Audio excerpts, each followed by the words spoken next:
संगीत सरिता।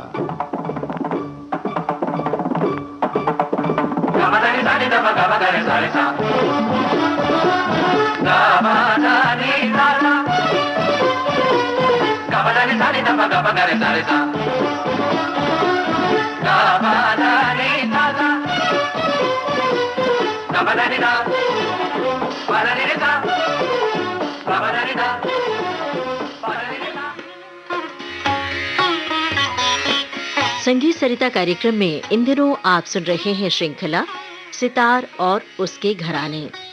आमंत्रित कलाकार हैं सितार वादक पंडित राजेंद्र वर्मन। आपसे बातचीत की है गायक पंडित रमेश जूले ने। लीजिए, आज प्रस्तुत है 5वीं कड़ी। संगीत सरिता के सभी श्रोताओं को नमस्कार।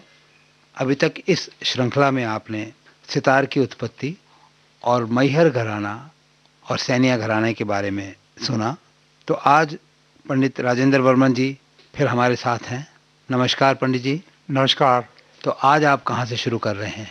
आज हम बात कर रहे हैं इटावा घराने की, जिसे विलायत खां घराना भी कहते हैं और सैनिया घराने का एक पार्ट कह सकते हैं, क्योंकि मैंने आपको पहले बताया कि सितार वहाँ से आया है जी। और इनके फोर फादर्स मतलब विलायत खां के पिताजी, उनके दादाजी ने वो एक वक्त इटावा चले गए थे और वहाँ जाकर उन्होंने साधना की थी, इसलिए इसको इटावा घराना भी कहते हैं। किंतु 1990 में 1990 में सितार सम्मेलन किया था एक अरविंद पारिक जी ने जी। और उसमें सब परिचय सब सितार वालों को बुलाया था हिंदुस्तान को, और मैं भी उसमें था और सब घरानों को उन्होंने बुलाया था।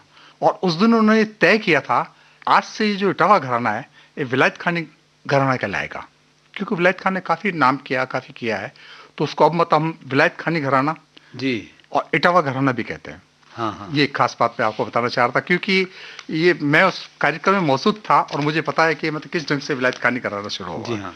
एनीवे, मैं आपको बताना चाहूँगा इसमें कि इनके जो वालिद थे इनायत खां साहब, जी हाँ, वो भी अपने ज़माने के बेहतरीन सितार वादक थे। जी हाँ जी। और उनके पिताजी मतलब विलायत खां के दादाजी इमदाद खां साहब जो अच्छा बीन बजाते थे और उस वक्त के मतलब महान कलाकार थे, और सितार तो बजाते थे, सितार भी उन्होंने काफ़ी बजाया जी। और उसकी काफ़ी रिकॉर्डिंग्स वगैरह है। और ये लोग विलायत के घराने में दाएं और बाएं हाथ का समांतर इस्तेमाल करते हैं, बहुत परमानेंटली बजाते हैं। इसमें ख्याल अंक का प्रयोग ज़्यादा होता है, वो सच विधिपूर्वक नियम अनुसार बजाया जाता है। इस परंपरा को विस्तारित किया था इमदाद खां के पिताजी उस्ताद साहिबदाद खान है। साहिबदाद खां साहब से। अच्छा। वहाँ से शुरू हुआ था। हाँ जी। और उसके बाद में इमदाद खां आए, फिर इनायत खां आए, और ये मतलब विलायत खां साहब अभी हमारे हिंदुस्तान के सबसे मतलब प्रचलित मतलब कलाकार रहे हैं। इनायत खां साहब ने इस तरीके को और आगे बढ़ाया था और 3 और 4 स्वरों की मीट बजाना इन्होंने प्रारंभ किया था। इनायत खां साहब अच्छा। मतलब विलायत खां साहब के पिताजी ने जी। और तकनीकी पक्ष काफ़ी आगे मतलब उन्होंने बढ़ाई थी। टेक्निक जो सितार की है उसमें काफ़ी मतलब नए उन्होंने प्रयोग किए थे।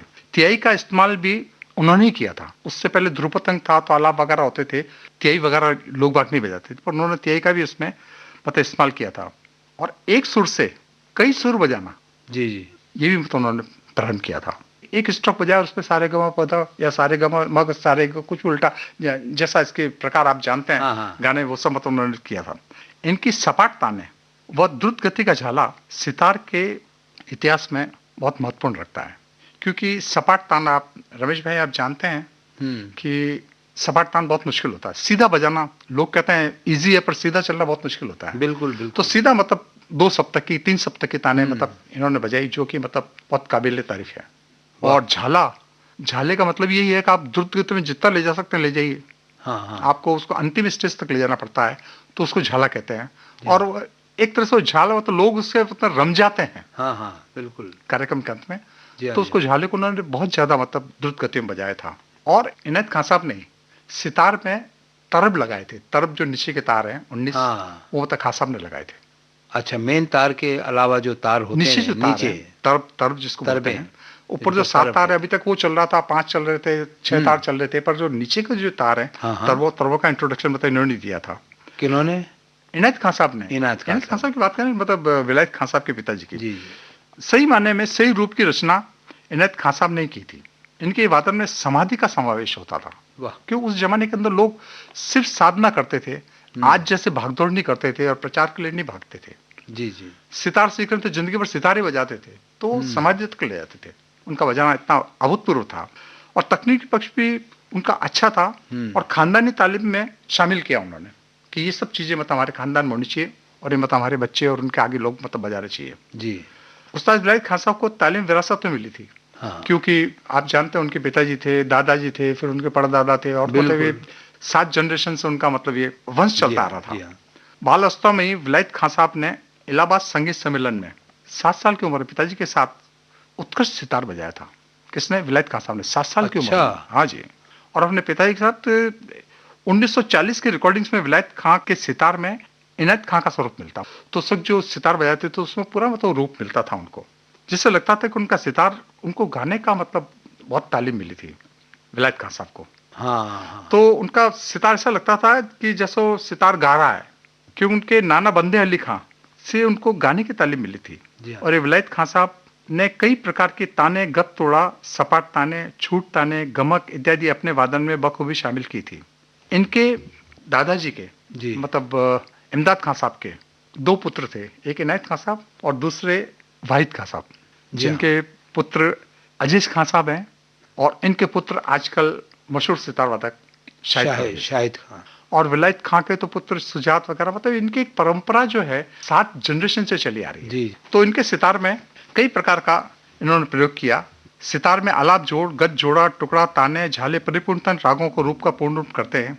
अब्दुल हसन साहब, जिसे अमीर खुसरो के नाम से अपन जानते हैं, जैसा मैंने बताया 13वीं सदी में आए थे, तो उस परंपरा को सेनिया घराने से होकर यहाँ तक विलायत खान की मतलब परंपरा तक वो लोग आ गया है और उसको विकसित रूप इन लोगों ने बहुत ज्यादा किया। मतलब विलायत खान साहब के घराने में सितार को मतलब बड़ा रूप दिया गया। अच्छा। और इमदाद खानी घराने में सितार के साथ बीनकार लोग भी काफी हुए, क्योंकि पहले बीनकार ही चलते थे। सितार बाद में आए तो बीनकार का जो अंग है वो भी इनके घराने में मतलब मिलता था। और पहचान में लक्षण ऐसा दिखता है कि घराने का मतलब फैमिली से है। घराने में खूबी किस शहर से उसके नाम से घराना जाता है, जैसा कि रामपुर से रामपुर, ग्वालियर वगैरह, जैसे मैंने आपको बताया, वैसे इनका घराना इटावा से मत आता है और इटावा घराना मतलब कहलाता है। मैं अब यहाँ चाहूंगा कि विलायत खान साहब का एक झलक आपको देखने को मिले, एक गत मैं प्रस्तुत करना चाहता हूँ। उस्ताद विलायत खान साहब का बिल्कुल आप सुनाइए।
अभी आपने विलायत खान साहब का सितार सुना।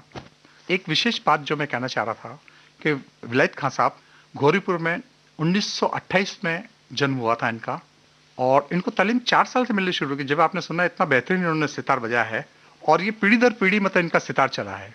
मैं बताना चाहूँगा कि इनकी 6 पीढ़ियाँ, सब लोगों को सुन के ताजुब होगा कि सबसे पहले जो इनके जो बुजुर्ग थे वो थे सुरजन सिंह जी। उसके बाद में उस्ताद तुराब खां आए, फिर उनके लड़के शाहबदाद खां आए, फिर इनके लड़के उस्ताद इमदाद खां साहब आए, और इनके 2 पुत्र उस्ताद इनायत खां, उस्ताद इमरत खां 2 आए, और विलायत खां के पुत्र सुजात खां।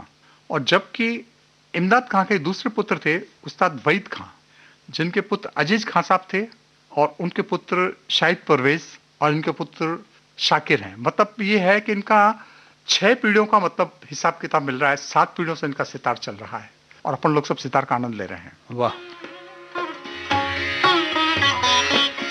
सितार और उसके घराने, ये थी 5वीं कड़ी। आमंत्रित कलाकार थे सितार वादक पंडित राजेंद्र वर्मन। आपसे बातचीत की थी गायक पंडित रमेश जूले ने। तबला संगत रूपक पवार का था, तानपुरा संगत रवि देसाड़ का, संयोजन दिलीप कुलकर्णी का, तकनीकी सहयोग विनायक तडवलकर और गणेश शिंदे का, प्रस्तुति सहयोग आकांक्षा सिंह का। विविध भारती की ओर से इस कार्यक्रम के प्रस्तुतकर्ता रमेश गोखले। तो अब हमें दीजिए इजाजत। नमस्कार। Gabadani sani da